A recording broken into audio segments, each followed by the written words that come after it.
وجود میں غصہ پیدا ہوتا ہے. فرمایا کہ صحیح ٹائم پہ اپنے بچوں کو صحیح غذا دیا کرو. بچہ اوور 30 ہو جائے، 32 ایئرز کا ہو جائے اور مولانا ابھی تک شادی نہیں کر بھائی، نہیں مولانا بھائی کیوں بچہ کو کرنے نہیں، مولانا میرا بچہ متقی ہے. یہ جملہ شیطان کا جملہ ہے. کیا تمہیں اہل بیت سے زیادہ پتا ہے؟ کیا تمہیں چھٹے امام سے زیادہ پتا ہے؟ ایک انسان کی نیڈ ہے، اس کو ٹائم پہ پورا کرنا چاہیے.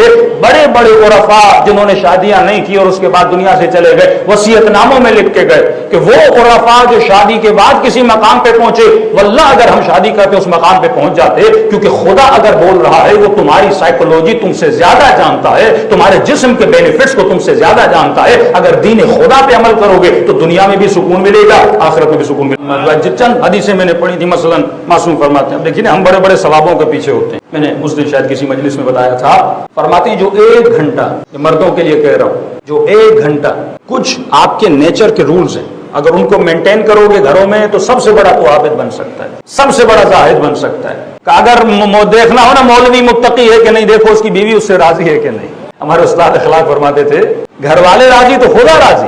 اگر میں ایک بچے کو، بیوی کو، بہن کو، باپ کو، ماں کو راضی نہیں کر پا رہا تو میں خدا کو راضی کیسے؟ کم از کم اپنے حق تو پورے کر. وہ جیسے حق پورے کرے گا وہ تمہاری زندگی کے اندر جتنے خلا ہیں، اسپیسز ہیں، وہ کیا ہو جائیں گے؟ فل ہو جائیں گے. فرمایا 1 گھنٹہ 1 آور جو انسان اپنی فیملی کے ساتھ گزارتا ہے. اب یہ نہیں اسے 1 آور میں بیٹھ کے قرآن پڑھنا شروع کر دے، نہیں، سمپل سا 1 آور.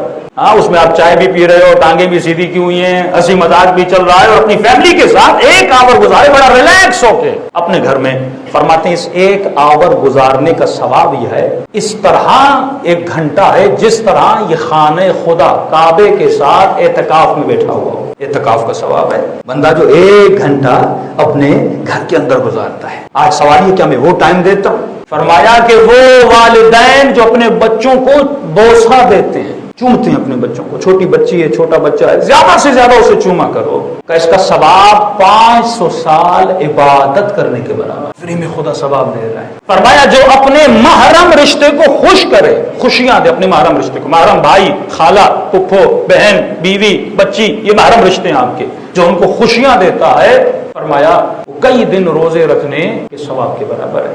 اب ہوتا کیا ہے، میں اس بچے کو، اس بچی کو گھر میں پیار نہیں دیتا. فون آتے ہیں، شادیاں ہو جاتی ہیں، خواتین کے فون آتے ہیں، بچوں کے فون آتے ہیں، زندگیاں تباہ اور برباد ہونے کی طرف جاتی ہیں. کیونکہ اب ایک بچی ہے گھر میں جوان ہوتی ہے، اس کا باپ روڈ طبیعت ہے، ہمیشہ اس کے چہرے پہ سیریسنس ہے.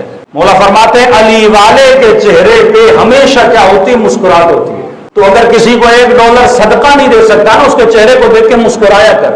یہ تمہاری ہنسی اس کے وجود میں کیا پیدا کرتی ہے؟ خوشی پیدا کرتی ہے. معصوم فرماتے شوہر جب گھر میں آئے تو بیوی کو کھلے ہوئے پھول کی طرح ہونا چاہیے. یہ جیسے اس کے چہرے کو دیکھے اس کی ساری تھکاوٹ اتر جائے، یعنی جیسے گھر میں آئے. پیار اور محبت میں میرے چھٹے ماں فرماتے پہل عورت کو کرنی چاہیے.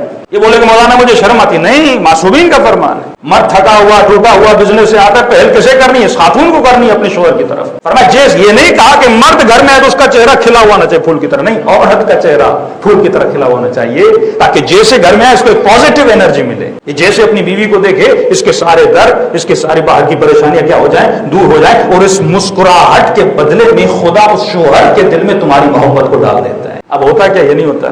ہمارے ایک دوست نے مشہد کے رہنے والے، ایک خاتون نے UK سے فون کیا کہ مولانا آپ فلاں مولانا کو جانتے؟ میں نے کہا دور دور سے واقفیت ہے. میں نے کہا کیا؟ کہ مولانا ان کے دم درود میں بڑا اثر ہے. میں نے کہا وہ کیسے؟ کہ شوہر مجھ سے محبت نہیں کرتا تھا اور مولانا نے میرے پاس ایک چیز بھیجی اور اس کے بعد تو ماشاءاللہ گھر میں بڑا محبت کا ماحول ہے. میں نے کہا کیا بھیجا؟ کہ مولانا چینی بھیجی ہے. اچھا ماشاءاللہ. اب مجھے پتا ہے سائیکولوجیکلی پوائنٹ تھا. میں نے کہا چینی کس لیے؟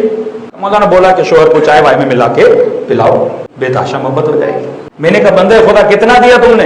کہ مولانا 500 پاؤنڈ. 2 ہی مولوی زندہ رہ پاتے ہیں، ایک مجلس والا، دوسرا تعویذ والا. دوسرا جو بیچارہ ہے وہ تو ادھر ادھر گھومتا رہتا ہے.